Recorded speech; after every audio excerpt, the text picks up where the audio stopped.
各位，我是硕丹哥。这几年的海外经验，让我的很多价值观以及想法变了许多，也可以说是开始拥有了海外经验后，我才开启了我的第二人生。OK， 所以今天这支影片帮大家整理常见的增加海外经历的方式。在开始前呢，先把下面的赞点起来，让演算法开始把这种海外攻略影片推荐给你们。OK， 那第一个的话呢，绝对就是留学啦。留学应该是我整理了这几个项目里面成本最高的。加拿大这边，它又跟美国、英国、澳洲比，可能成本比较低一点的地方。如果我们以运理系国家来说的话，那我自己人也是待在这边，所以我就用加拿大来做举例。原本申请的国际学生，除了第一年的学费啊以及一些杂费外，他们其实大概在准备1万加币的生活费，其实就可以高机会的拿到学生签证，并且过来。但是在2024年新政策出来之后，他们规定说必须要拥有2.635万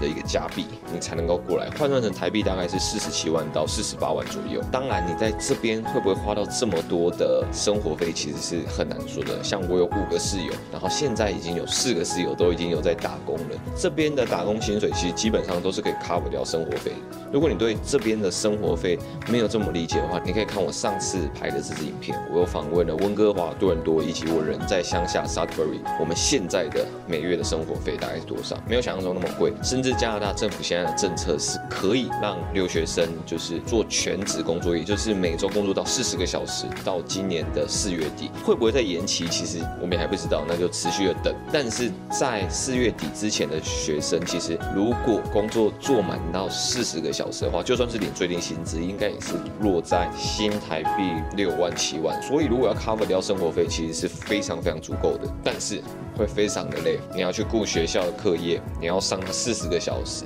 然后你还要有一般的自己的煮饭啊，或者是有的没有，其实会超累。所以并不是说很建议这样子做，但是有一些印度的同学，他们超拼，他们就会为了想要再存第2年的学费，他们就会做这样的事情。那除了自己准备钱外，你也可以跟政府或者是银行贷款，因为其实跟很多国家来比，台湾的利率算是非常的低的，所以这个比较可以把它放进来当做选项之一。那常见的留学贷款方式，第一个有教育部的留学贷款，第二个就是台北市青年留学生贷款，第3个的话就是你去跟银行直接办理留学贷款。然后因为每一个的利率啊、宽限期、它的限制以及它的优惠都不太一样，所以我在这边很难把它全部都列出来。大部分人都是说台北市的留学贷款是好过于教育部留学贷款，然后再好过于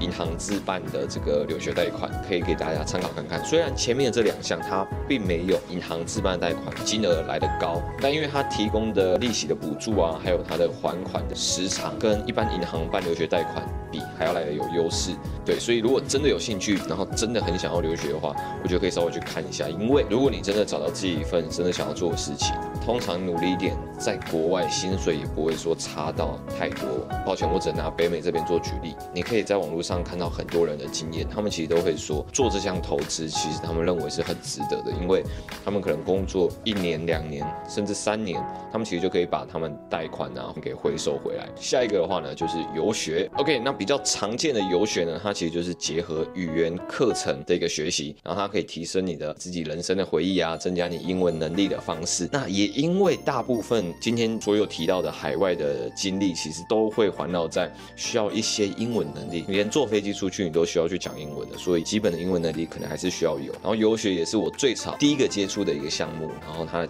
启动资金没有到这么高，有了这一步之后，你再去跨其他的下一步都会比较合情合理，也比较可以做到。那有关于游学，其实我讲了非常多，你可以看我的这些影片，有我在 CIA 比较2间在输入最有名的语言学校这个合集，还有我在 CIA 实际上课状况，还有我去克拉克语言学校体验这一种菲律宾价格以及欧美师资的一个课程内容。然后最近林轩还有拍了一些碧瑶地狱式学习的一些影片，所以我觉得把这些影片大概看看，其实整个输入的语言学校的结构跟构造，你们都大概了解得一清二楚，你们就比较可以去找到说哪一个比较适合现在的自己。但是如果你们预算可以再更宽松一点的话，那当然加拿大、美国、澳洲他们其实也都是有语言学校可以学习的，甚至欧洲马耳他或者是南非其实都有很多的语言学校可以去选择。然后之后如果在加拿大这边有拍语言学校影片，也会来跟菲律宾做一个比较，然后来让各位犹豫不决的人可以知道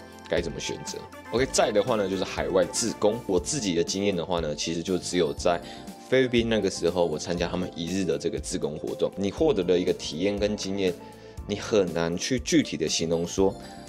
你得到了什么？你可以去看我这支影片，我的最后有一个很详细的一个我自己的心得。你在网络上大概稍微看一下，你会发现有很多人有这种国际志工的经验。你就会看到下面有些留言在下面喷说，哦，这根本也是去玩，根本不是什么志工。但是我不这么认为，因为我觉得如果100%全部都是志工的话，他的参加的人的比例是会严重下降很多。但是他如果可以结合这种文化交流跟一点旅游的一个行程，然后再去帮助到当地的一些比较弱势的一些族群，我觉得这个绝对是好的啊。梦想跟商业是必须被结合在一起的，不然如果这种梦想的话，讲真的，没有人报名，他的理想有多好都没什么屁用。这也是我觉得想要往海外走，然后想要去尝试看看自己喜不喜欢。我觉得国际志工它是一个很好的一个开始。下一个点的话呢，就是打工度假的签证。我现在在加拿大，我跟很多国际学生讲说啊，我可以用这个 Working Holiday 的 Visa 多待1年啊，或者什么等等的，他们都很疑惑说啊，你说的那是什么？就反正他们国家就是没有打工签证这种东西，他们没有办法去一个国家工作个可能半年1年。对台湾的人来讲就非常的好，因为我们其实有非常多国家可以去，虽然你这辈子也只能去申请1次，而且有些国家它其实就只有收100个名额等等比较少的，但是其实我们还是有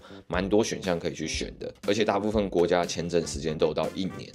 所以，如果你真的有被抽到的话，能到当地的那些工作经验，其实我觉得都是非常可贵的。它不只是工作你赚多少钱，而是你的那些文化交流、认识的新朋友，你这种跨文化沟通能力，我觉得都是在未来社会非常重要的事情。也因为拍影片的方式，我认识了一些代办，然后在跟一些代办聊的时候，我很喜欢问的问题是：那如果你们现在回到20岁啊，你们又是刚毕业大学生，你们会怎么去运用你们自己现在有的这些海外的经验，让自己变得更有竞争力或者什么的？他们可能就会好好利用签证这一个优势，每个国家都报名，最大化去运用这一些国家去在当地的工作，累积海外的工作经验。然后最后再看哪个地方他自己最喜欢，让自己的整个的海外履历非常的丰富。我在那之前完全没有想过这样子的可能性，但是我觉得听完我觉得是很有趣的，所以推荐给你。OK， 那下一个的话呢，就是参与国际的项目。之前区块链很盛行的时候 ，Web3 很盛行的时候，其实有很多的项目都是来自于可能法国或是北美。但是华人加入了他们的团队，他们的 team， 他们一起去打造了一些任何的建设。疫情后就可能开始有见面啊，然后也知道这个人他的工作能力不错，然后引荐什么样工作，然后他就到了国外工作。所以我觉得现在有了网络，它其实可能性还是非常的足够的。就是如果你有自己的兴趣跟你自己的一些专长可以结合在一起的话，有时候你不一定真的要先跑出去，你甚至打开网络上就会跟全世界的人交流。如果真的你知道缘分来了，那感觉对了，一个机票过去见到彼此，这都是很有机会的，可能就牵起了一条什么线。再来的话呢，就是参加 Meet Up 的活动。这个 Meet Up 的这个网站是我一个朋友 Casper 介绍给我的。你可以把它理解成，就是你如果想要参加一些研习课程或者是一些社交场合，你可以在里面找看有哪些活动可以参加。因为你们都是为了同样的事情到那边，所以有很多时候你们的兴趣是一样的。正常来讲，应该会比较聊得来一点，因为你们的话题啊、价值观可能也会比较近，因为你们一定会加联络方式嘛。所以我觉得这是一个很棒，而且成本也是非常低的一个增加海外经历的方式的起点。另外一个就是纯旅行，纯旅行的话呢，就比较不是在说4天3夜啊、5天4夜这种单纯观光的旅行，因为这种旅行其实基本上走马看花，参加一些景点活动，其实讲真的回来就是带着伴手礼跟疲惫的身体回来而已。你讲真的会有什么样的很深刻的海外经历或者是经验，其实真的是很难说，很难说。所以我把这个纯旅行规划在大概是1个月到半年的这种时间。那当然它不一定都是在同一个国家，可能你1个月在菲律宾，1个月在葡萄牙等等的方式，其实有点像数位游民的方式。以我自己的经验，这种单纯的纯旅行，如果你认真的去体会当地的生活，你其实很容易遇到当地的新朋友。那他不管是外国人，或者是他也是会说华语的人，你其实都可以在他身上学到很多东西。像我那时候去马尔地夫的时候，我遇到那个华文的向导，他其实是来自于中国，但是他的口音跟台湾没什么两样，所以我一开始是分辨不出来的。然后去看更多的海洋生物，我觉得还是去基民岛是性价比最高。然后从他的嘴中就可以得知，哇，很多在马尔地夫的商机啊，或者是在马尔地夫欠缺的一些资源。那如果你的能力刚好跟这个资源是可以互补上的话，那你就是一个结合天时地利人和的机会在那边。所以我觉得这个东西都是非常难讲。那相对来讲，这个东西又很难在网络上得到，因为你要在网络上遇到那样子的人，然后没有戒心的跟你分享这些东西，我觉得是很难的。再来的话就是国际实习的部分，在台湾的实习可能没有这么的被重视，但是你在国外啊，这种有没有实习的经验，对你未来要找的工作来讲都是非常非常重要的。所以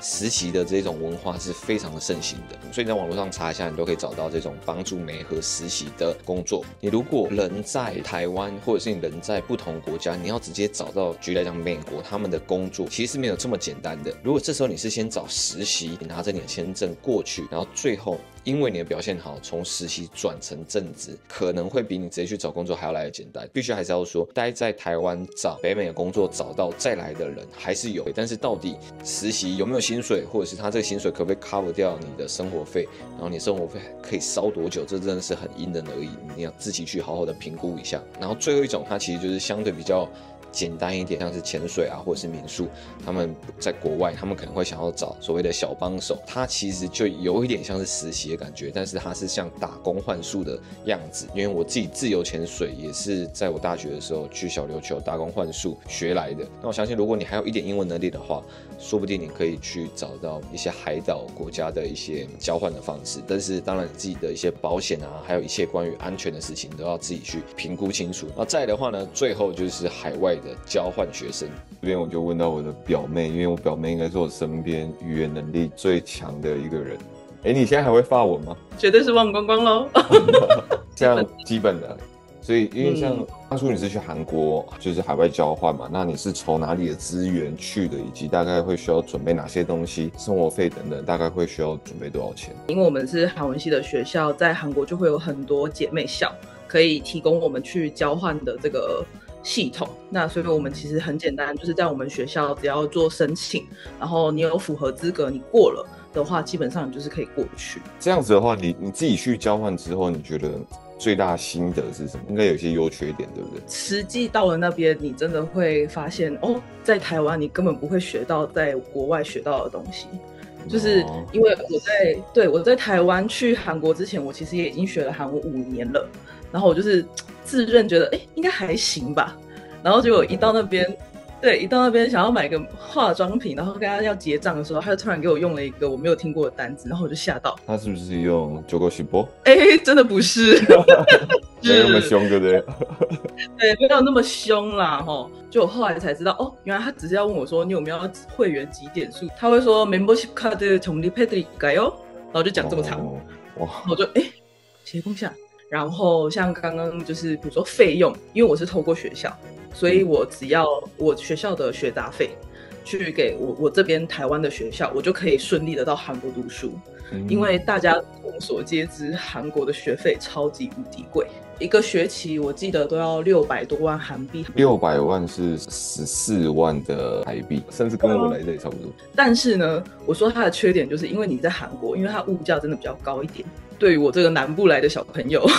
这物价比较高一点。他怎么突然吃一个便当就要300多块？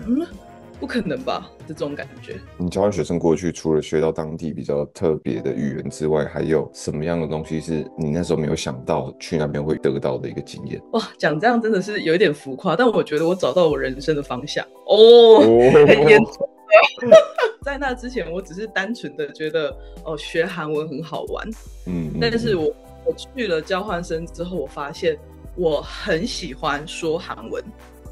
就是说韩文这件事情让我很开心，所以我就直接毕业后，之前也有尝试的要申请那个翻译所，但是现在就是直接在那个韩商公司当翻译这样子，算是有就是在交换学生那边就是找到了我之后毕业想要干嘛的这种人生方向的感觉。OK， 那最后一题的话，就是你觉得这种海外交换学生，你觉得适合怎么样的人去？因为就像我刚刚讲的，我是学了5年之后我才去韩国的嘛，所以我其实会非常的建议，如果你是想要到那个国家去体验生活的话，不管是读书还是留学，就是我觉得建议都是要先有一点点的语言基础，